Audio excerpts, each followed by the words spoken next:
नाजरीन, क्या आपने कभी इकबाल मसीह का नाम सुना है?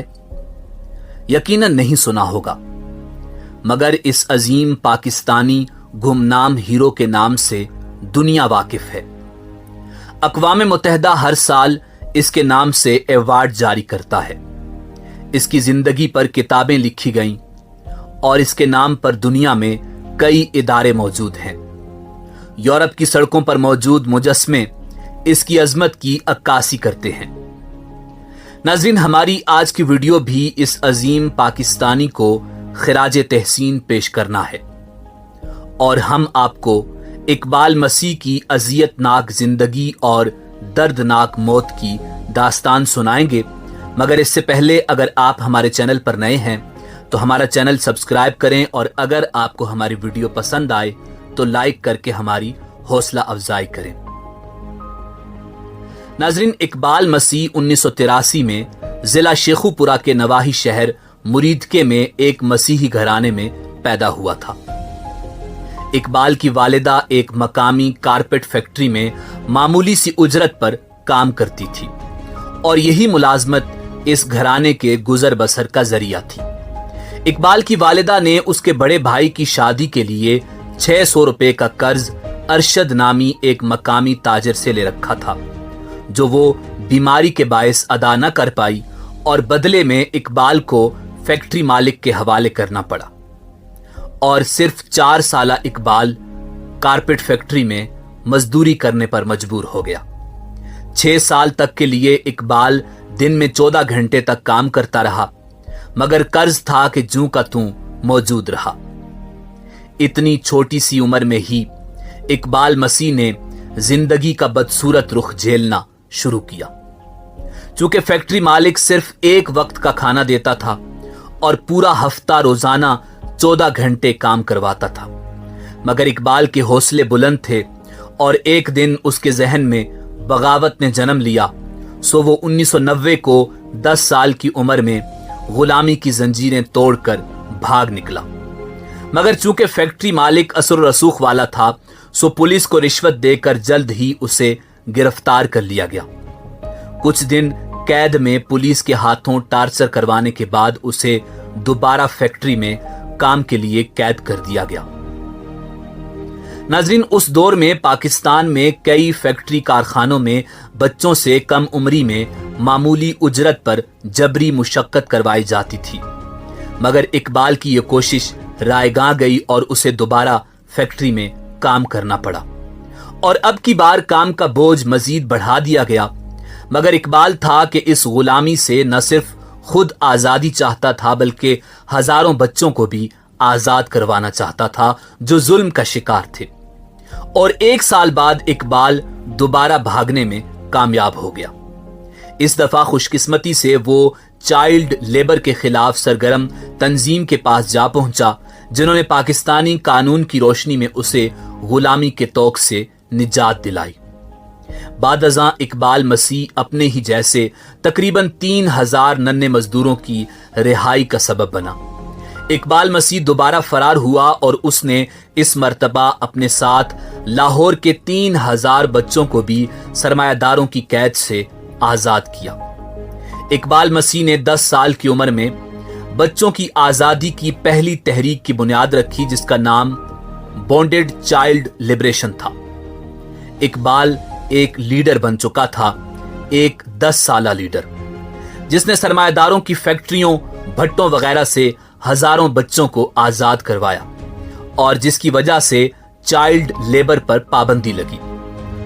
नाजरीन, दुनिया को खबर हुई तो इकबाल, जो 11 साल की उम्र में भी 4 फुट से कम कद का था, की धूम मच गई। 1994 में इकबाल को अमेरिका मदऊ किया गया और रिबोक यूथ इन एक्शन के तहत चाइल्ड हीरो के अवार्ड से नवाजा गया, जिसके तहत सालाना 15,000 अमेरिकी डॉलर्स की तालीमी स्कॉलरशिप दी गई। जबकि ब्रैंडीज यूनिवर्सिटी ने इकबाल को कॉलेज की उम्र तक पहुंचने पर मुफ्त तालीम देने का ऐलान किया।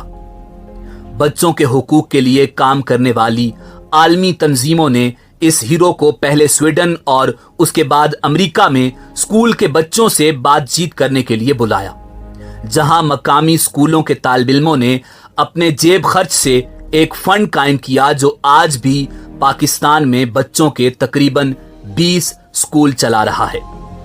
इसी दौरान इकबाल ने 2 सालों में 4 साल के बराबर तालीम हासिल की। हालांकि वो अपने हमउम्र बच्चों से बहुत ही छोटा दिखाई देता था, मगर उसका अज़्म बहुत बड़ा था। नाज़रीन, 1995 में जब इकबाल अमेरिका से वापस अपने गांव रखबावली पहुंचा तो 16 अप्रैल 1995 को जब वो साइकिल चला रहा था तो नामालूम अफराद ने फायरिंग करके इस नन्हे हीरो की जिंदगी खत्म कर डाली। ये गुनाह किन जालिमों के हाथों सरजद हुआ कोई नहीं जानता। कुछ लोग कहते हैं कि इकबाल को उसी ताजिर ने मार डाला था जिसके पास वो बचपन में काम करता था, जबकि कुछ का ख्याल है कि किसी मकामी किसान को इकबाल मसीह की नेकनामी एक आंख न भाई थी। ये भी कहा जाता है कि उसे अशरफ नामी हीरोइन के आदी शख्स ने कत्ल किया। इकबाल की मौत की खबर मारूफ अमरीकी अखबार दी वाशिंगटन पोस्ट के मेन पेज पर शाये हुई, जो इस बात का सबूत था कि दुनिया इस नन्हे हीरो से कितनी मुतासर थी। नाजरीन, इकबाल की मौत के बाद कनाडा के मकामी नौजवानों ने फ्री द चिल्ड्रन नामी तंजीम की दाग बेल डाली, जबकि इकबाल मसीह चिल्ड्रन फाउंडेशन का भी आगाज किया गया, जो जबरी मजदूरी करने वाले बच्चों को इल्म की रोशनी की तरफ लाने के लिए काम करती है। कनाडा में आज भी इकबाल मसीह के नाम से चिल्ड्रन राइट्स फंड इशू होता है। 2009 में अमरीकी कांग्रेस ने सालाना इकबाल मसीह अवार्ड का आगाज किया, जो दुनिया भर में बच्चों के हुकूक के लिए काम करने वाले अफराद में से हर साल किसी एक को दिया जाता है। 2014 में जब भारतीय शहरी कैलाश को नोबल इनाम से नवाजा गया तो उन्होंने भी अपनी तकरीर में इकबाल मसीह को खिराज तहसीन पेश किया। इकबाल मसीह का तज़किरा अतालवी मुसन्निफ फ्रांसिस्को के नावल्स में भी मौजूद है और उसकी जिंदगी पर कई डॉक्यूमेंट्रीज बन चुकी हैं, लेकिन कुछ ना मिला तो वो उसे उसके अपने मुल्क से ना मिला। पाकिस्तान में ज्यादातर लोग इकबाल मसीह को जानते ही नहीं और यकीनन आपने भी इकबाल मसीह का नाम पहली बार सुना होगा, क्योंकि हम जिस मुल्क में बसते हैं उसका कंट्रोल सरमायादारों के हाथ में है और इकबाल आवाज है जिद्दोजहद की, सरमायादाराना निजाम के खात्मे की। और ये मीडिया अखबारात कभी भी इकबाल के बारे में नहीं बोले और ना ही बोलेंगे, क्योंकि ये सब सरमायादारों की कंपनीज हैं। पार्लियामेंट से लेकर अदलिया से होते हुए ब्यूरोक्रेसी के दरवाजों से निकलकर मीडिया के दफ्तरों तक हर जगह सरमायादार बैठा है। न जाने हम लोग कितने ही इकबाल गंवा बैठे और न जाने कब तक यह सिलसिला जारी रहेगा। इसी उम्मीद के साथ आपसे इजाजत चाहेंगे कि आपको हमारी आज की वीडियो पसंद आई होगी। मिलते हैं बहुत जल्द एक नई वीडियो के साथ। अल्लाह आपका हामी और नासिर हो।